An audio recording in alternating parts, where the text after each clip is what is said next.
Hello, everyone, and welcome to today's webinar in the Intervening Early Track, Providing Clinical Care for Children Experiencing Homelessness. This is session 2A of the Way Home Virtual Summit. My name is Zach Stewart, and I am going to be your producer for today's event, and I am just going to run through a couple quick housekeeping slides before we get started. The views, opinions, and content expressed in this presentation and discussion do not necessarily reflect the views, opinions, or policies of the Center for Mental Health Services or the Center for Substance Abuse Treatment, the Substance Abuse and Mental Health Services Administration, or the U.S. Department of Health and Human Services. I am going to pass things over to today's moderator, Carol Bianco-Miller from SAMHSA's Homeless and Housing Resource Network. Carol, are you with us? I sure am, and thank you, Zach. And good afternoon and good morning to all of you who've joined us today.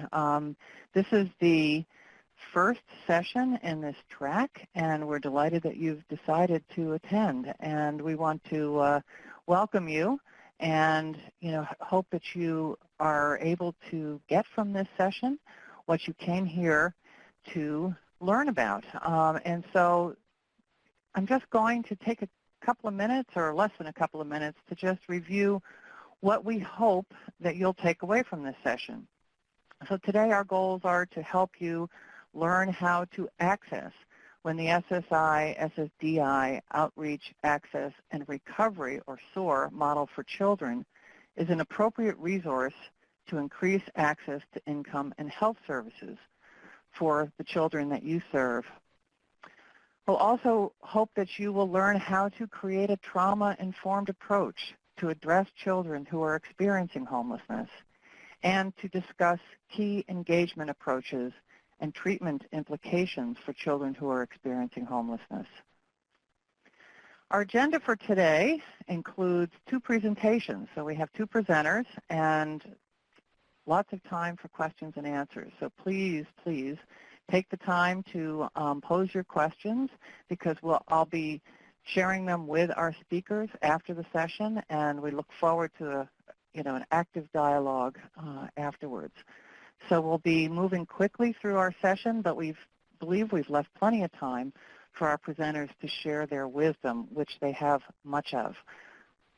Okay, so without losing too much of our time today, which I know is very valuable for all of you who are on. And again, I want to thank you for taking time from your day for joining us for this session. And I hope those of you who wanted and had planned to attend the plenary were able to. There was some great information there. So now these breakout sessions give us a chance to drill deeper into some of the priority topics related to this summit overall. So it's my pleasure to introduce Jen Elder, who is our first speaker. And so you should have a program, and there are detailed bios for each of our presenters that are around in the middle of the program. So I won't read the entire bios for our speakers, but you can find Jen's bio on page 15, and our second presenter, Greg Leskin's bio, on page 18. Jen is the National Policy and Partnerships Coordinator and the Assistant Director for the SOAR Technical Assistance Center at Policy Research Associates. I think most of you on the phone have heard of, I'm assuming, have heard of SOAR because SOAR has been around for many years and has had an incredible positive impact on many people's lives in helping them gain access to the services and supports and financial resources that they're entitled to, and therefore enabling them to access health care and mental health care and SUD treatment care. It's been a tremendous resource. And kudos to all of you who have participated in the implementation of SOAR programs. Recently, SOAR has expanded into a new initiative that focuses on SOAR for children. And Jen is going to talk to us about that. And I welcome you, Jen, and look forward to hearing your presentation. Great. Thank you so much for that warm introduction. I'm so happy to be here with you all today. This summit has just an amazing range of presenters, so I feel very honored that you chose our session. And great comments in the chat box so far of what you're hoping to get out of today's session. I think we can certainly meet these needs, providing some additional resources, some tools, some ideas. And we definitely, at the end, want to take some time to hear about key takeaways that you've had from today's session. So for my part of this session, I do want to, we'll cover some of the barriers to accessing clinical care and supportive services for children with serious mental illness or substance use disorders. I think recognizing where our barriers are locally, nationally, is a really great place to start because we need to overcome them in order to provide effective care. We'll also share the importance of supplemental security income, or SSI, for children and their families, and I will share some information about SOAR. So briefly, I am going to turn it right back over to you, the audience, participants. What barriers are you seeing in your community that you perceive or experience for accessing clinical care or supportive services for children? And there is a barriers box that Zach put up in the upper right-hand corner. So let's hear from you. Okay. I'm seeing some lack of doctors that accept Medicare or Medicaid. That's definitely a barrier. Changing schools often. Transportation. Great. Getting an appointment sooner than a month out. Lack of resources. Availability of providers. Lack of awareness. I think that's a key thing. So hopefully we're going to pass some information along to you, and you are going to pass that information along to your community partners. Documentation, great. This is a good discussion. I think, like I said, I think sometimes we're seeing that services are provided in silos, or, as someone mentioned, changing schools, the mobility. How are we going to provide consistent care? Balancing treatment and school activities. Schools not knowing about children being homeless or needing to provide support. Gosh, all of these really important barriers that we need to come up with a plan on how to address, because I think that's really important, as I mentioned, in order to provide consistent care across the continuum. So coupled with these barriers are high needs. So the children that we're serving who are experiencing homelessness also have, they're facing barriers to care, and they're also having higher needs than their stably housed peers. So they have higher rates of disability, higher rates of mental health issues, developmental delays, and poor cognitive outcomes. So they need a higher level of support. So kind of creating that plan and creating those partnerships for how to deliver that care is going to be really important. I have some statistics here on the slide about children experiencing homelessness, but I know that Gregory is going to cover this in more detail, so I will leave that to him. So transitioning a bit on how are we going to cover some of these silos, barriers that we're seeing in our community. So it's all about creating those local partnerships. So if you could type in the partners box, what key partners in your community are important to engage? And so this could be, who are you already working with, or who is on your partner wish list? Who do you really want to be working with? Oh, great answers already. Mental health authority, mental health services and schools, bringing awareness about the services available. McKinney-Vento liaison, excellent, definitely. Department of Education, school counselors, school social workers, really great ideas. Tribal partners, definitely. These are all such great partner ideas for who we need to be engaging and bringing to the table, because especially these ones working in our schools, they're right on the ground, and they're helping identify those who might be eligible for these services, but just not aware that they're there. Great. So we get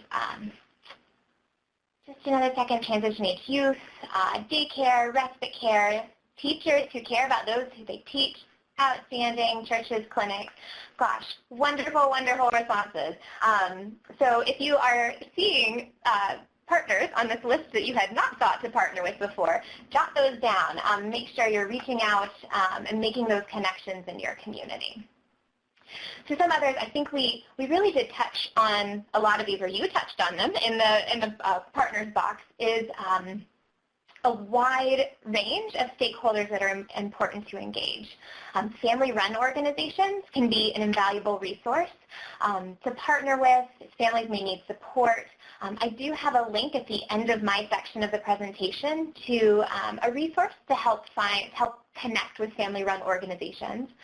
Child welfare system, I believe that was mentioned by you in the chat box. They have a continuum of services designed to ensure that children are safe and their families have the necessary support. And school systems, everybody hit on that one, and so that was perfect. You are aware of how valuable our school partners are, the Kinney-Vento liaisons, those connections there, particularly with school counselors. So fantastic.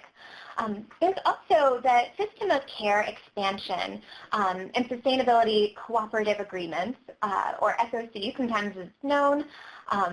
This is a key model in many communities for bringing these various stakeholders together, and it's intended to improve behavioral health outcomes for children and youth with serious emotional disturbances and their families.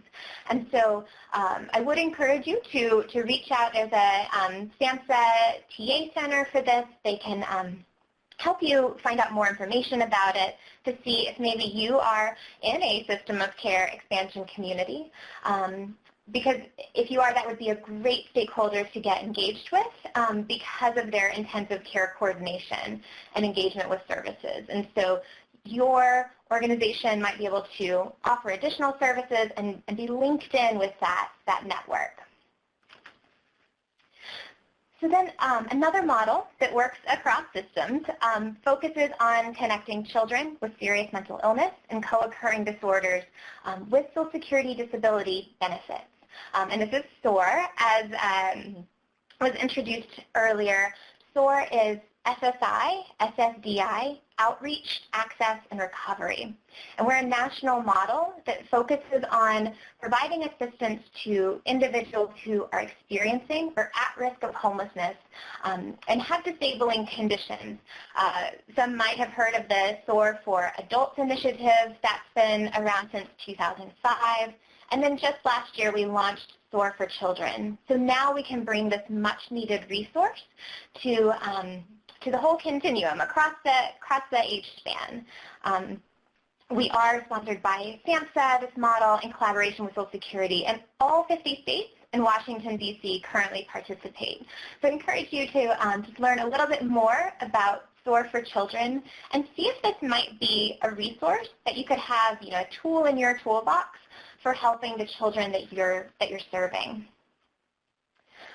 So briefly, an overview of SSI for children, and that's supplemental security income. That's a disability benefit from Social Security. And in a kind of broad overview, it's for individuals with low income. So Social Security is going to be asking questions about sources of income, living arrangements, family resources, because it is geared to those with high financial need as well as disability. So it's for children who are disabled or blind. And it has a federal benefit rate of $771 a month. And this can change year by year, but this is the 2019 rate.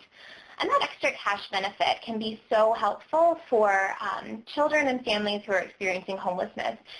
We all know every source of income helps and provide those access to those services, particularly because SSI does provide Medicaid in most states. So that can help open up a whole new range of services that can be accessed. And here, it's, in this house model, the emphasis is on, this is one key piece in the overall package of services. So it's not just, okay, let's get the cash benefit or let's get the Medicaid. It's what else does that open up? What else, other treatment services? Social Security has great education, employment incentives for individuals, and we do see that it leads to a decrease in institutionalization and hospitalizations. And so it's kind of one piece in the overall package of holistic services. So throughout this summit, you are going to hear about a number of resources and evidence-based practices that are all great, tools in your toolbox to use. But, just in case it's overwhelming of, when do we use each resource, I have a handy little guide for when SOAR is an appropriate resource, because it's not going to be appropriate for everybody. So this is an overview, again, very broad and basic, of the eligibility criteria for SSI. So our focus is on identifying children who are experiencing or at risk of homelessness, have serious mental illness, a medical impairment, or co-occurring disorder, and who have limitations in their ability to function as compared to a child of the same age who does not have impairments. So it's very different in that if you're familiar with Social Security or disability for adults, that's a very different aspect with children. So they're going to be, comparing someone in the age range of 12 to 14 with their peers. Do they need more support? Do they need more accommodations? Do they struggle with completing basic tasks or remembering things or understanding instructions? Are there developmental delays? This is what Social Security is looking for. And then, as I mentioned, also having low income and resources, including the child's parents if the child's parents are living in the same household. If they are not in the same household, then they're not included in that financial picture. And so this could be helpful, even if this is what you're taking away from this part of the summit. Having this as a guide, taking it to your programs and seeing, is there anybody that we're serving that could fit this criteria who isn't already connected with Social Security? That's a great step because I think, and it was raised earlier in the barriers, about lack of awareness. And I think that's what we're finding for Social Security for children is just, not being fully aware that this is a resource. It could help. People could be qualified for this. So this is hopefully a good tool for you. So if you're interested in learning more, I encourage you to explore this free SOAR online course. It's a great resource. It's a fully online training sponsored by SAMHSA. And so it's standard, it's self-paced, fully online. You can start and stop it as you wish. I know that we all have hundreds of things that get put on our desk every single day, and so it might be that it takes a while to complete the course, and that's okay. You can pick up right where you left off. We have leadership in all of the states who can help guide you through the course, guide your staff through the course. And upon successful completion, we do offer 20 CEUs from the National Association of Social Workers.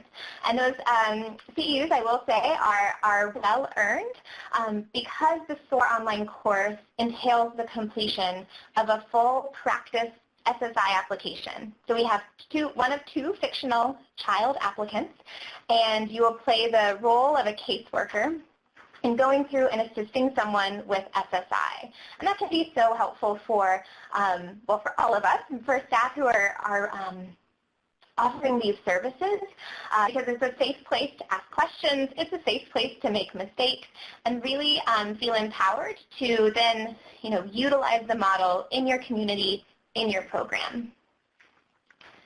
But training is just the first step in the overall time commitment to the SOAR model. So the crux of the SOAR model is we offer comprehensive application assistance. We know and recognize that Social Security is confusing and can be very difficult, lots of forms, and so I say that as a former service provider, it was confusing and overwhelming for me, and I was the one trying to offer assistance. I was not experiencing serious mental illness, and I was not experiencing homelessness, and I felt overwhelmed. And so I can only imagine how much more overwhelming it is when you're also trying to figure out transportation, figure out childcare, figure out treatment and finding food and all of your basic needs. And so that's why SOAR was created, is because we can help take that part off of the person. We're fully trained through that SOAR online course to help with all the forms. You know, we understand what Social Security is asking. We've unlocked that mystery, and we're able to provide that comprehensive assistance. And so with that, providing that comprehensive service does take time. So that's something that we do want people to know from the outset, to ensure that after that training, there's capacity to assist with the entire process. So we have a resource, Getting Involved with SOAR, on the SOAR Works website, which it's included in a list of links at the end of my part of the presentation.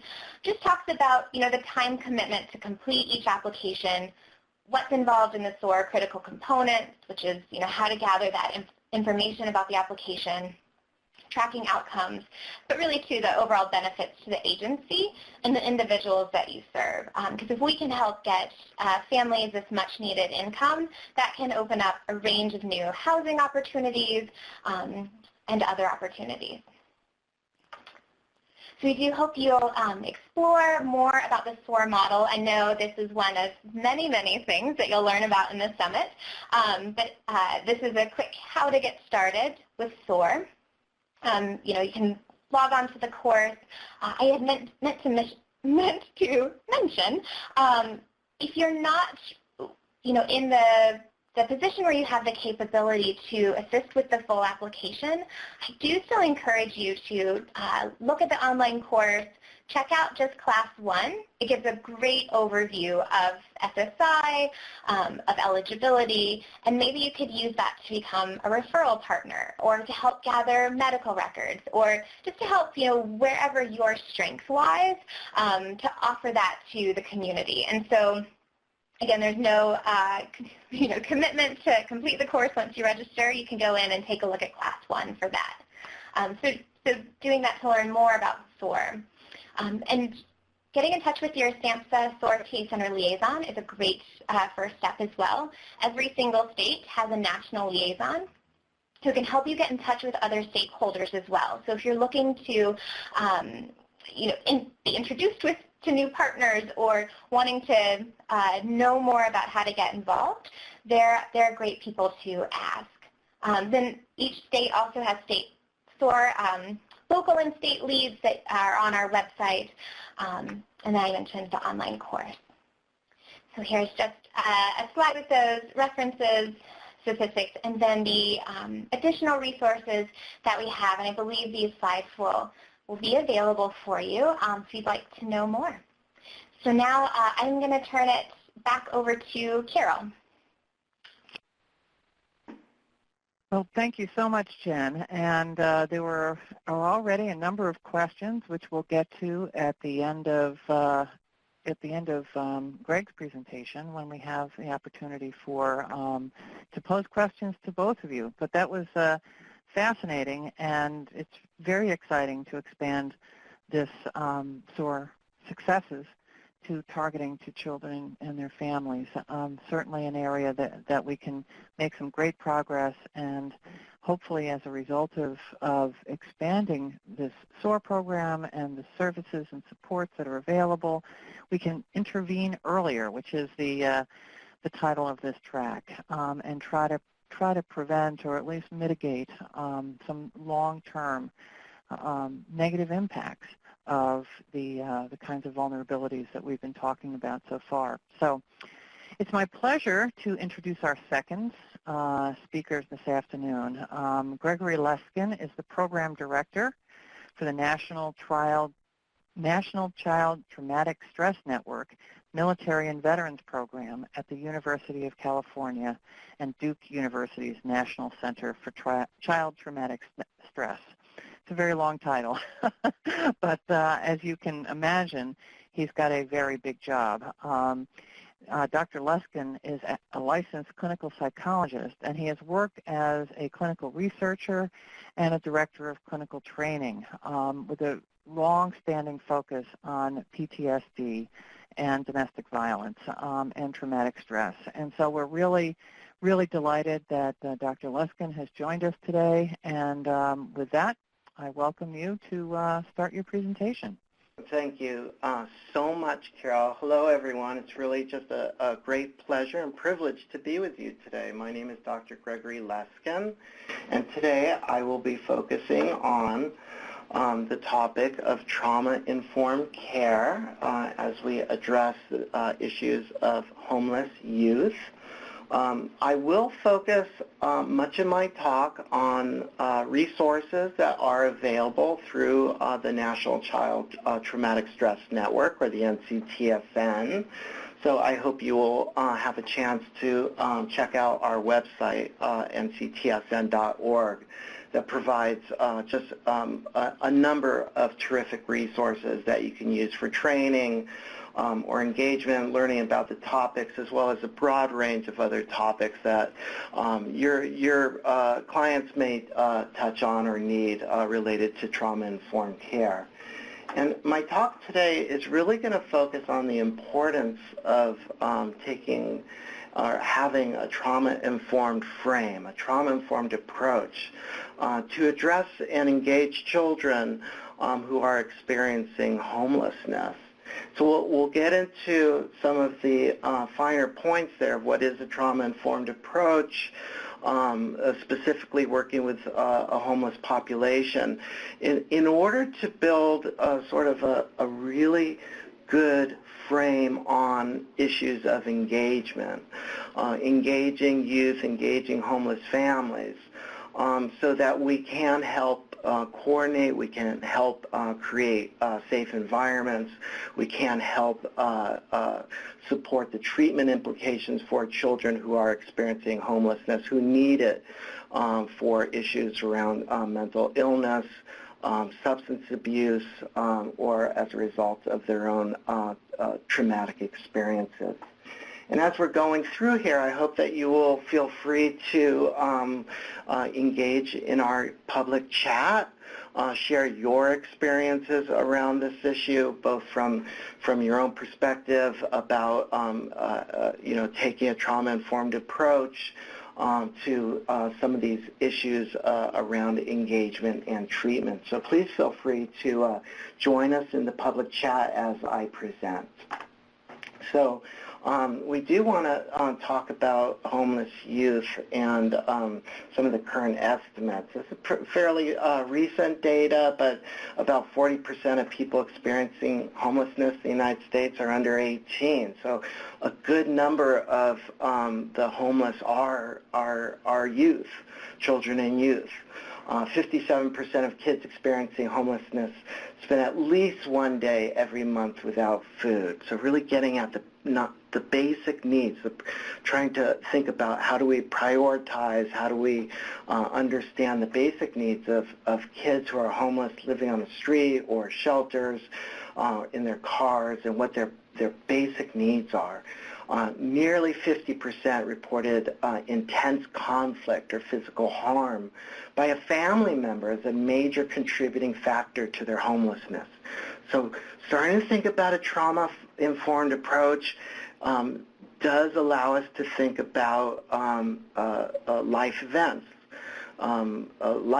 that may have led to experiences of homelessness. Perhaps in some cases this is an effort to leave or escape violence at home as a result of interpersonal or family violence. But also, more than 25% of former foster children become homeless within 2 to 4 years of leaving the system. More than half of youth aging out of foster care and juvenile justice systems will become homeless within 6 months because they're unprepared to live independently and have limited education and lack of social support, really allowing us to key into some transitional periods that may be at risk factors for homelessness, and how do we think about those transitions out of those systems and provide some support for those youth as they leave those kinds of settings. Okay. According to a recent report of the American Institute for Research, 578,000 individuals experienced homelessness at one point previous year. Nearly 50,000 veterans are experiencing homelessness. 2.5 million children and their families experience homelessness each year. And contributing factors, a broad range of factors, include poverty, lack of affordable housing or employment, as we mentioned, interpersonal violence, substance use, and mental illness, but also exposure to trauma. So we know that trauma is not the only factor. It is not a single risk factor. It is among many other factors that may lead to homelessness. And as we'll talk about, being homeless may confer additional risk for additional trauma once homeless. So the relationships between trauma, health, and homelessness are complex. Family conflict is cited often as a primary reason for homelessness. Often there are complex or multi-generational cycles of violence and trauma in which these youth emerge. Substance abuse, sexual transmitted infection, and mental disorders are prevalent among our homeless youth populations. And we know that there's disruption, that homelessness can be related to marked disruption in social emotional learning, academics, peer relationships, all very critical developmental areas that may be disrupted by this experience. I'm also reminded that homeless children are sick at twice the rate of other children.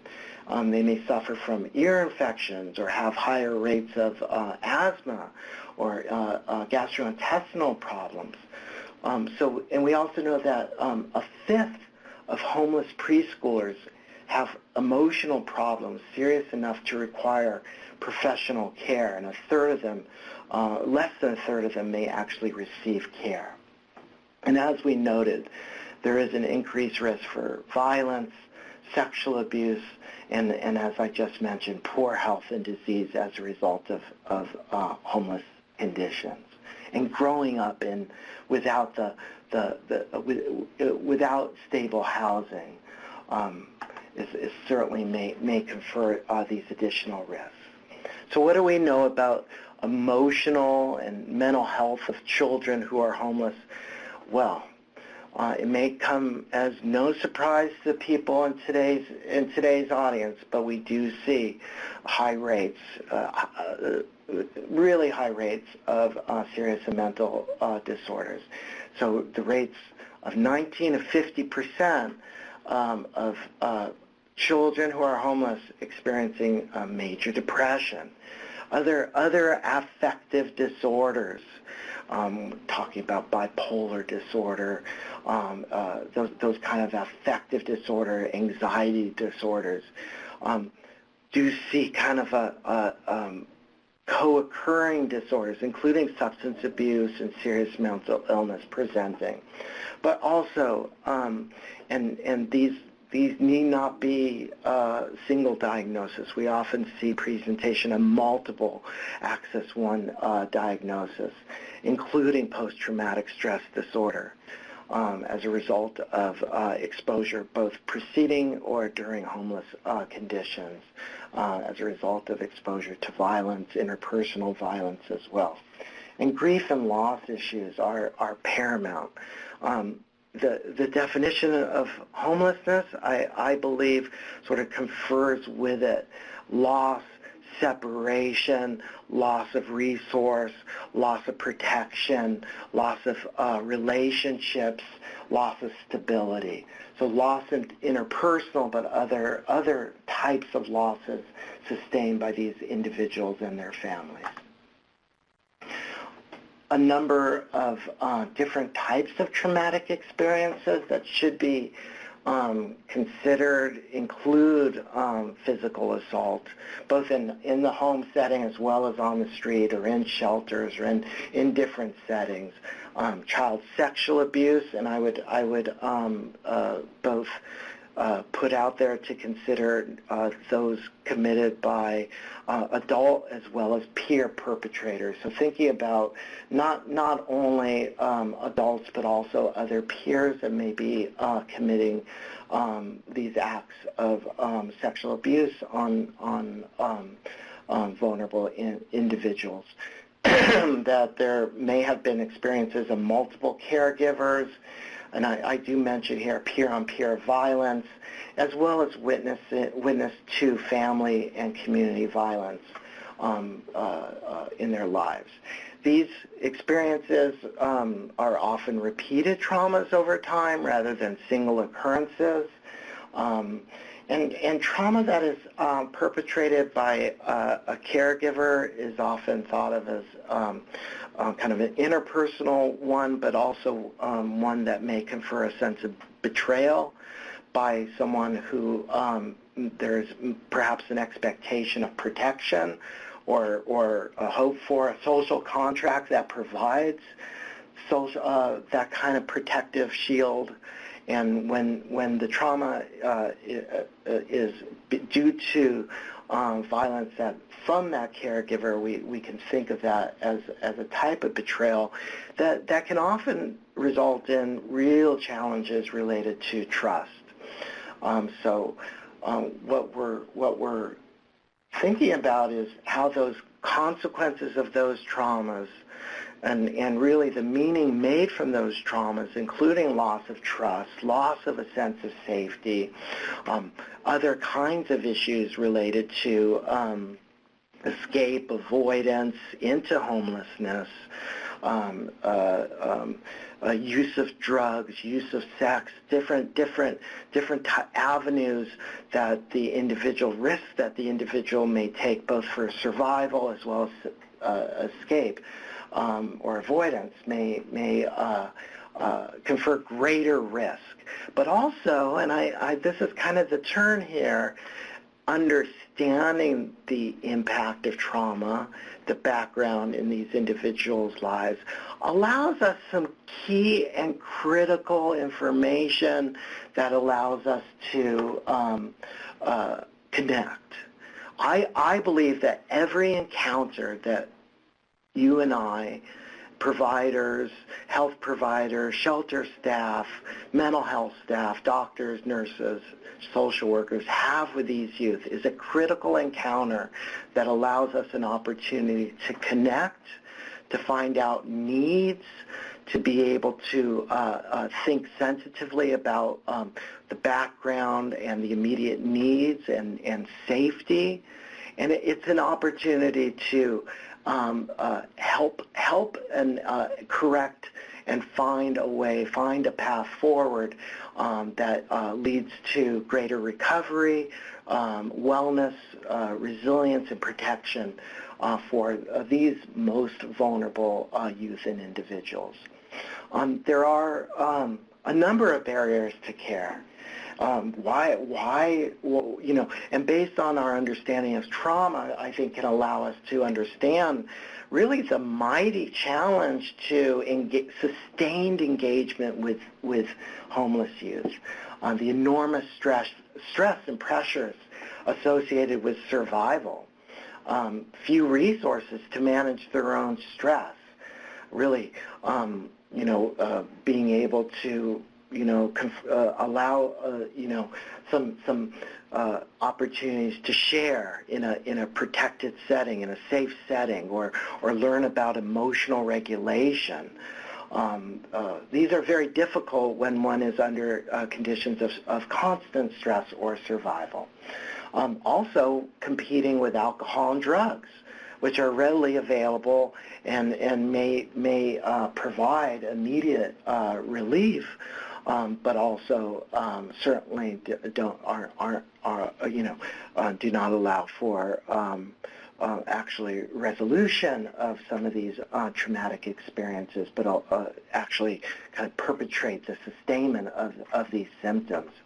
And perhaps a general resistance to mental health services due to past experiences, both from the trust perspective, but also sort of perhaps a general distrust of perceived authority, general distrust of individuals that one may have, individuals or youth may have trusted in the past and felt for different reasons that they couldn't be trusted or felt let down. So it is really our goal to find ways to provide resources that allow us to address trauma with children who are experiencing homeless. That these children there may be an absence of consistent parent and support and involvement, and we know that it is difficult to sustain psychological interventions. It's difficult in terms of engagement, return, involvement over time. We believe that that is part and parcel of work with trauma, that the work of trauma is complex in itself, that triggered memories can lead to avoidance or disengagement or dissociation. So by its nature, addressing trauma is tricky. And individuals in homeless conditions or who are homeless may offer even greater challenge for sustained psychological intervention. And these individuals are still very vulnerable. Their traumas are still going on. These are not one-time events that have happened in the past. They may be ongoing as soon as they have left your office. So we really need to think about sort of all these considerations and still find ways in those critical encounters to really find ways to provide and offer support. So here's some treatment considerations or encounter considerations. It's being non-judgmental. Really, I think the frame for all of these considerations is safety. How do we create safety? So having a good sense of humor, while I think that's very important, it's also important to be warm, respectful, and non-threatening, to provide clear and consistent understanding of boundaries, including confidentiality and the limits. All of those are important considerations to create the sort of the basic safety in your setting, in your shelter, in your clinic, in your office for this youth to be able to trust you, feel safe, engage. That we take an empowering approach. The word empowering really is allowing the youth to sort of make decisions that make sense to them, to provide them with resources and information, but really allow them the opportunity to feel that they are in charge of their lives and their choices. So offering choices instead of advice is very critical. And building trust by being honest about all of these issues, whether you're in a shelter or a clinic or a doctor's office, but being open about the limits of confidentiality, the boundaries of the setting, the rules are very critical, being very upfront. Be patient, don't give up on your clients. I think everyone here in our work really practices that, a basic understanding of the challenge by nature of this population. Youth might be looking for a caring relationship, different from the many abusive ones that they have experienced, but they may test that relationship. So you will be tested. You will be, excuse me, your boundaries will be tested in terms of can you be trusted as a caring relationship in their best interests. Okay. So some additional perspectives on trauma-informed care. Excuse me. Consider universal trauma screening for children who are experiencing homelessness as a part of your intake to identify the needs for a trauma-specific service or treatment. I'll talk about those in a moment. Some considerations. Youth experiencing homelessness may require access to low-barrier services such as a meal while they are developing trust of providers. So really, in terms of priorities, understanding basic needs is always the priority. And understanding that even from a trauma-informed perspective, that prioritizing youth's immediate needs is important in terms of building trust. Help determine and foster character strength and resilience, as well as addressing trauma and loss. Excuse me. So being able to not only focus on trauma, but being able to also understand individual strengths, their hopes and dreams, their talents, how they see themselves from a wellness perspective, engagement in arts, music, sports, academics, being able to, balance a trauma-informed perspective with also a positive approach to building on strengths and resiliency has become a key part of our equation in addressing traumatic stress. I made this point, do not take away this sense of control by pushing treatments or referrals.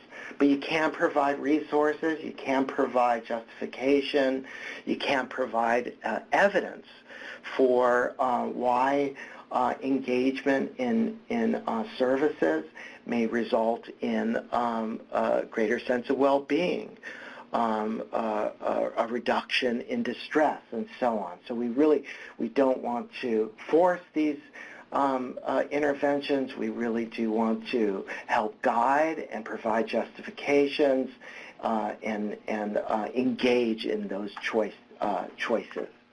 Be authentic and speak in a way that is easily understood by whom your population, who your clients are. Tailor interventions to the individual needs of each youth and family. And that is an important point. As we're providing practical assistance is information gathering to understand the unique needs of each of the individuals that we may encounter. Be cautious in the use of trauma-focused therapies.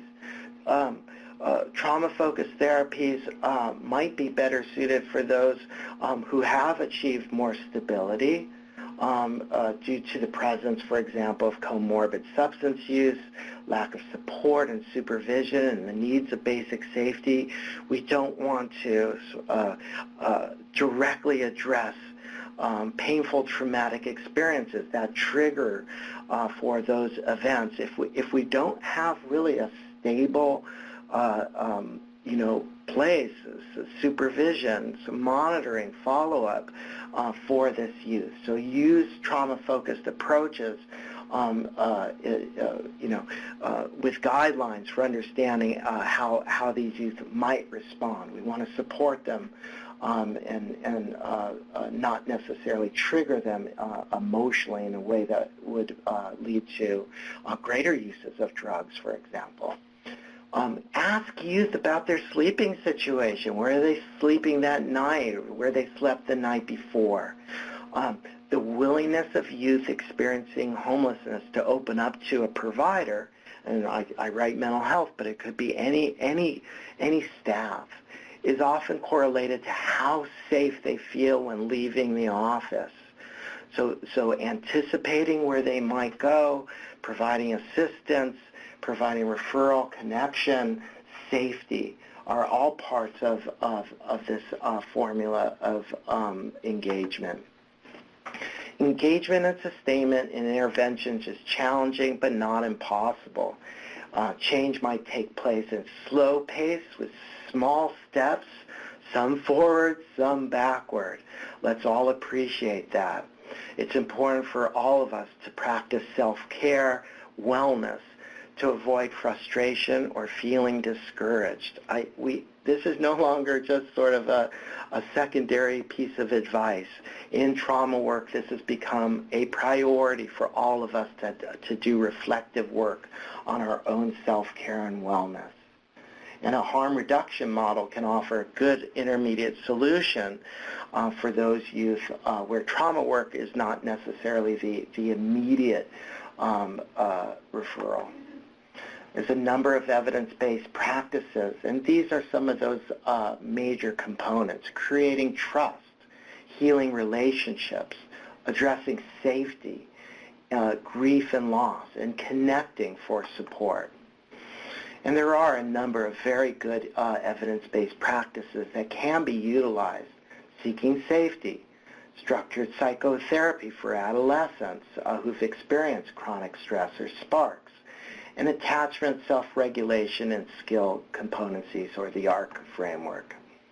Here are my references that will be available to you. Here's a number of perfect resources that we want everyone to download. Thank you so much. Well, thank you so much, Gregory. This was, a very, very stimulating discussion and really gave me a lot to think about as I pondered the experiences of these children and youth experiencing homelessness and the traumas that they've experienced and what it takes to really engage with them and how important the relationship is as the driver for really having an impact in supporting, these youth and children and their families. So we have a number of questions, and we'll certainly still be accepting questions during the conversation, but I'll try to do my best to weed through the ones that we've been asked, and we'll hopefully get through all of them in the next 15 minutes or so. I think there's a general question. So there were some that were clearly for both of you, and there are some that were specific to each of your presentations. So I think I'll start with those general questions for both of you. And the first would be, can either or both of you suggest some best practices for linking youth or children, children experiencing homelessness and their families to their appropriate housing options? And either of you can step in here.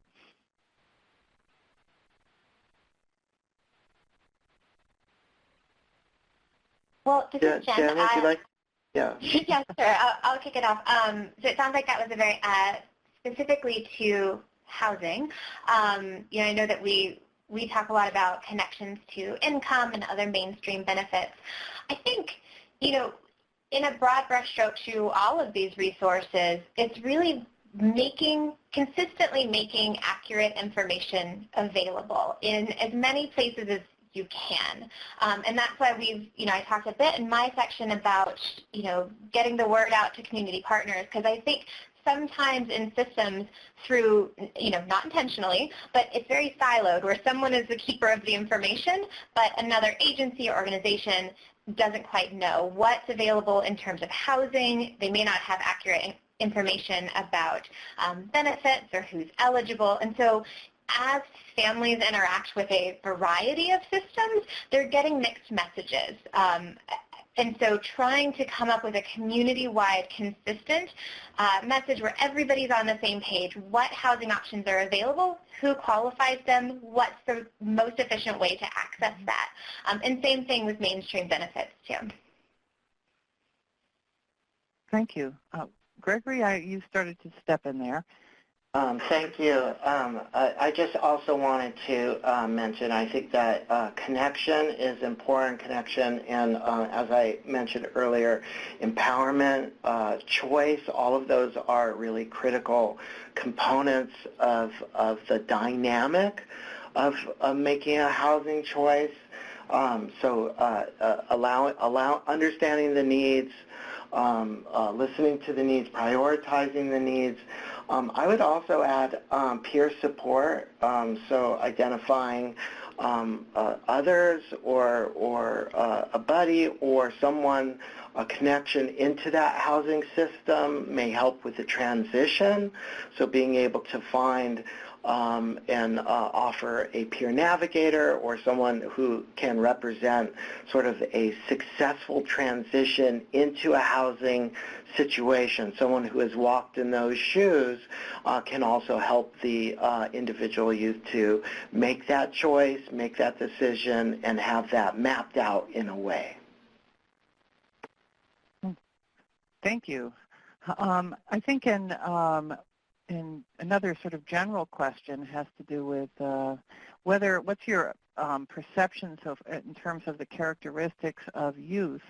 Are they more often living on the streets or shelters, or are they more often couch surfing? Are you seeing any trends or prevalence and any of the implications, if depending on whether they're living unstably, couch surfing, or otherwise something similar, versus on the streets and shelters?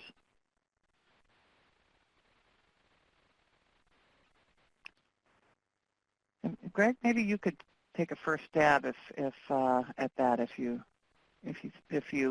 can. If not, we'll move on. Well, I think the trend we're seeing is a lot of youth who are in transition between different settings. So I don't have the figures in front of me, and I think that's part of what we struggle with is the challenge with sort of capturing sort of the state of the situation of these youth is very difficult to measure. It's very difficult to capture.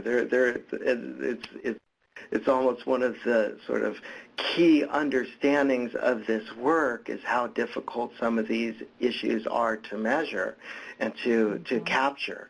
So we do have perceptions, but I don't necessarily have really good data to share that says this is the proportion of youth across these different settings. Mm-hmm. Yeah, this is Jen. I would add to that the challenge that we're seeing with capturing that data.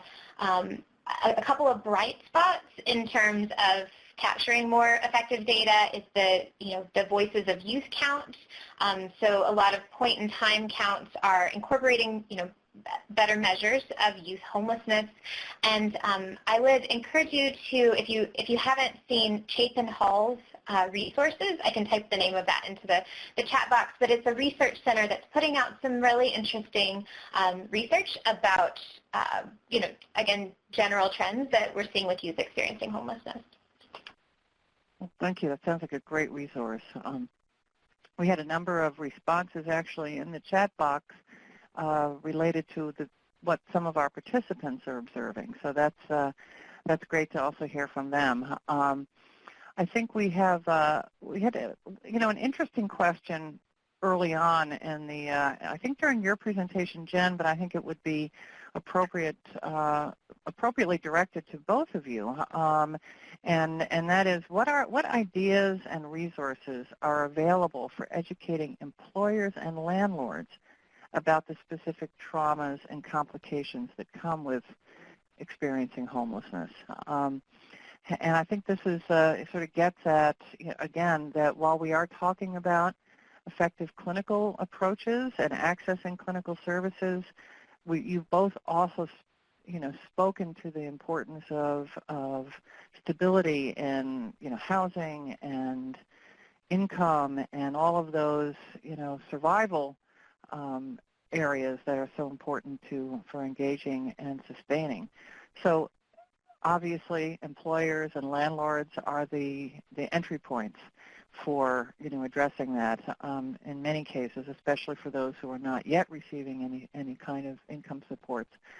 So talk about if you're aware of any resources or strategies for educating employers and landlords who may be encountering young people experiencing homelessness or families with children experiencing homelessness.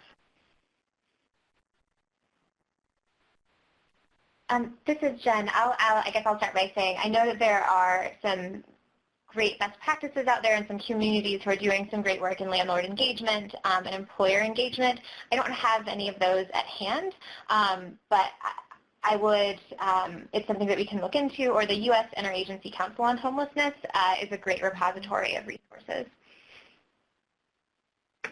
Yes, and thank you, Jen. And this is Greg. I would also recommend that please check out the NCTSN, the National Child Traumatic Stress Network, and a number of terrific resources, including fact sheets on youth experiencing homelessness, including psychological first aid for youth experiencing homelessness that really maps out a number of key concepts and areas when assisting homeless youth, including contact engagement, safety and comfort, providing practical assistance, connecting social supports, and information on resources and referrals. So a number of outstanding resources available to you that you can share with anyone, freely available, and can share with anyone who might encounter a homeless youth, to be able to address and understand the condition, and hopefully will be in a position to help and create a safe environment. All right. Well, thank you. It seems that definitely some targeted outreach, especially to landlords and public housing agencies who are likely to receive a lot of applications from either transitioning youth or homeless, families experiencing homelessness, is one of those best practices that some regions, some municipalities have undertaken. So thank you very much. That's really, really great resources from both of you. So I'm going to switch to some specific questions for each of you that based on your presentations. And there were some, so Jen, there were a few questions related to eligibility for either SOAR or SSI, SSDI. And I'm not sure that there's any difference, although I assume that, but maybe you could speak to that, if there's a difference, any kind of eligibility threshold for somebody to receive SOAR services. For example, do they need to have a documented disability in order to participate in SOAR? Sure. So yes, there are definitely differences between those programs. One of the biggest ones being that children are not eligible for SSDI. That's a program that you pay into when you go to work, and so they're not going to be eligible for that benefit. And so for both of those programs, for the disability benefits, they will need a documented mental illness, medical impairment, or co-occurring disorder. So that's a really key part of that eligibility criteria. And so children will need both that medical evidence and then evidence that they have low income and resources. So Jen, what is the income threshold? Is it the standard across all states, or does that differ from state to state? Yeah, so it's a federal program, so it'll be the same for everybody, and it's actually, it gets complicated for children, and so it depends on how, if the parent is eligible for benefits, it depends on if there's other children in the household, and so for those, would encourage you to reach out if you have specific families or individuals you're working with. We could provide more targeted resources and guidance, and we have some on our website with that of general tables about income. But yeah, there's a lot of factors. So related to that, if somebody doesn't have the documentation of a disability, can they still receive SOAR services to help them gather all of that medical documentation? Is that? Oh yeah, great question. No.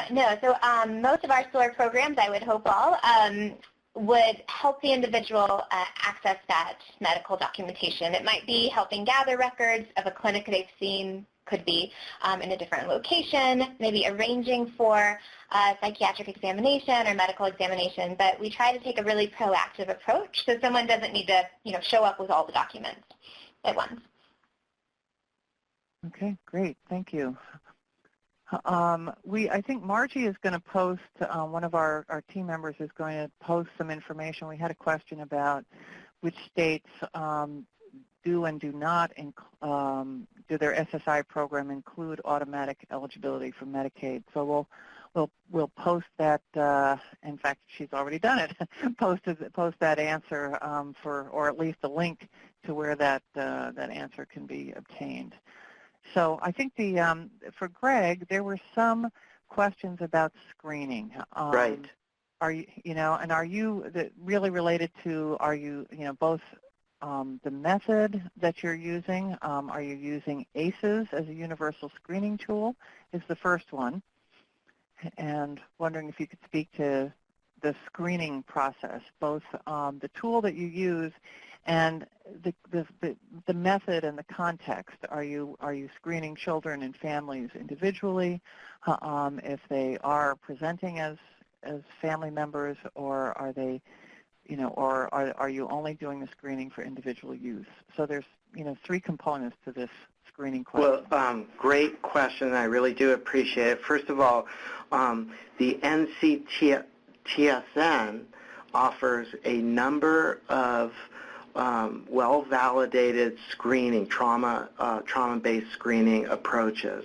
So you can look at the NCTSN website for a listing of the broad array of trauma screens, screening for previous traumatic experiences. So in terms of ACEs, from where I sit, I think it's important to understand the full context in which the youth presents in terms of their previous child trauma or adverse childhood experiences, to understand the conditions in which led to or that they currently live under. So for me, whether it's you're going to work, use the the UCLA reaction inventory with a trauma screen or an ACEs screen, to me it's really important that we have a system that collects that information in a sort of standardized way. For example, in intake. And also I would mention that I think it's critically important that we have a system that can respond to that screening. So not only are we information gathering, but we're responding to those needs in terms of being able to then tailor the intervention, tailor the support, understanding the information that we're collecting. For me, it's less about the number of traumas than it is about what have been the critical events in the youth's life that have led them to this experience. How do those events, how do those experiences or violations now color their experience in terms of attachment, a relationship, engagement, or how they're coping, poorly coping, oftentimes. So it's really, for me, gathering information from these different sources, from these different screens, and having a plan as to how we will utilize that information to tailor the intervention. So, and I would encourage you to check out the NCTSN or even the National Center for PTSD, NCPTSD, that also offers a number of freely available trauma screens, also some PTSD measures. Fantastic. And I have another question for you, Greg, which is, I think it'll be really interesting, and I want to ask this, and then we'll have to end our Q&A session. One of our participants noted that our shelter provides MP3 players for all youth as a positive coping mechanism. What other positive coping mechanisms are best practices for youth? So I thought we'd end on this positive note with some ideas that you can share with folks about positive coping mechanisms that we can promote. Well, I think that is really a great way to end this discussion on a very positive note, but it's not only sort of the endpoint or the punctuation mark. It's really, I think, a critical part of our equation is to really find those strengths, find those interest areas, find those areas that youth have fun, that they can work hard at, that they're able to engage in. Recently, there's this idea of sort of a growth mindset. So how do we help youth to sort of not only sort of address basic needs, address sort of how an understanding of creating safe environments, protection, relationships, but also to really foster a focus on resiliency, well-being that is really grounded in their own interests, that is really grounded in positive experiences. So maybe that's art, maybe that's music, maybe that's sports, a number of pro-social experiences. Maybe it's an altruistic act that the youth can help others. So they're not always sort of the center of receiving help, but they're also turning to provide assistance to the elderly or those who are in need in other ways. So being able to foster altruism, compassion, empathy in others, engagement in pro-social activities, fun activities are all good ways to support the resiliency of our youth as well. Well, thank you so much. That was a great way to end the session.